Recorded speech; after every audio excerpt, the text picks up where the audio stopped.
ஏதாச்சும் ட்ரெஸ் இனிமேல் போடணும். இதே ட்ரெஸ்ஸை போட்டா கிழிஞ்சிட போகுது. இது வேற இப்படி இருக்கு, கொஞ்சம் குண்டாயிட்டேன்னு நினைக்கிறேன். நீங்களே வேணா சொல்லுங்க ஃப்ரெண்ட்ஸ். கொஞ்சம் குண்டாயிட்டேன்னு தான் நினைக்கிறேன். ஆமா, குண்டா தானே இருக்கேன் சப்ஸ்கிரைபர்ஸ். அந்த ஸ்லிம் ஆன்ட்டு போய் புழு வந்தா தொடப்ப குச்சி மாதிரி இருக்க.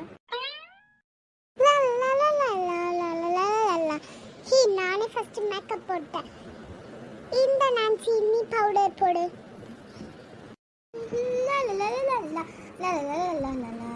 ஓகே, நான் மேக்கப் பட்டு போட்டேன். நெக்ஸ்ட் பிங்கி நீ போடுப்பா. ஓகே, நானும் மேக்கப் போட்டாச்சு. இந்த ரிங்கி அக்கா நீ போடு. அப்படி போடு போடு போடு அசடி போடு கையால இறுக்கி போடு கையால அண்ணாம உனக்கு நான் அதுக்கு எரிக்கிறேன். அப்பாடு காம்பட் போட்டாச்சு.